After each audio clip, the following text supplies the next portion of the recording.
ಒಂದು ಕಾಲದಲ್ಲಿ ಒಂದು ಪುಟ್ಟ ಹುಡುಗನಿಗೆ ಕುರಿಗಳನ್ನು ಕಾಪಾಡುವ ಕೆಲಸ ನೀಡಲಾಯಿತು.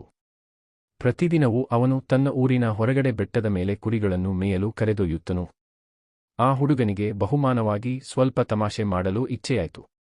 ಒಂದು ದಿನ ಅವನು ಹಠಾತ್ ಕತ್ತೆ ಕೂಗಿದಂತೆ ಓ ಓ ತೋಳ ಬಂದಿದ್ದಾನೆ ಎಂದು ಕೂಗಿದ.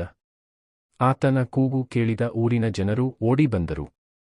ಆದರೆ ಅವರು ಬಂದಾಗ ಯಾವ ತೋಳವೂ ಅಲ್ಲಿ ಇರಲಿಲ್ಲ. ಹುಡುಗನು ನಗುತ್ತಾ ಹೇಳಿದ, ನಾನು ತಮಾಷೆ ಮಾಡಿದೆನು ಎಂದು. 1-2 ದಿನಗಳ ನಂತರ ಅವನು ಮತ್ತೆ ಆ ತಮಾಷೆಯನ್ನೇ ಮಾಡಿಬಿಟ್ಟ. ಈ ಬಾರಿ ಮತ್ತೆ ಜನ ಓಡಿ ಬಂದರು, ಆದರೆ ಇತ್ತೂ ಯಾವ ತೋಳವೂ ಇರಲಿಲ್ಲ. ಆದರೆ ಒಂದು ದಿನ ನಿಜವಾಗಿಯೂ ತೋಳ ಬಂದಿತು. ಹುಡುಗನು ಭಯದಿಂದ ಕೂಗಿದ, ಓ ಓ ತೋಳ ಬಂತು, ದಯವಿಟ್ಟು ಸಹಾಯ ಮಾಡಿ. ಆದರೆ ಈ ಬಾರಿ ಊರಿನ ಜನರು ನಂಬಲಿಲ್ಲ. ಅವನು ಮತ್ತೆ ತಮಾಷೆ ಮಾಡ್ತಿದ್ನ ಅಂತ ಯಾರೂ ಬರಲಿಲ್ಲ. ತೋಳ ಎಲ್ಲಾ ಕುರಿಗಳನ್ನು ಕಿತ್ತುಕೊಂಡು ಹೋದಿತು. ಹುಡುಗನು ದುಗುಡದಿಂದ ಕೂರಿಕೊಂಡ,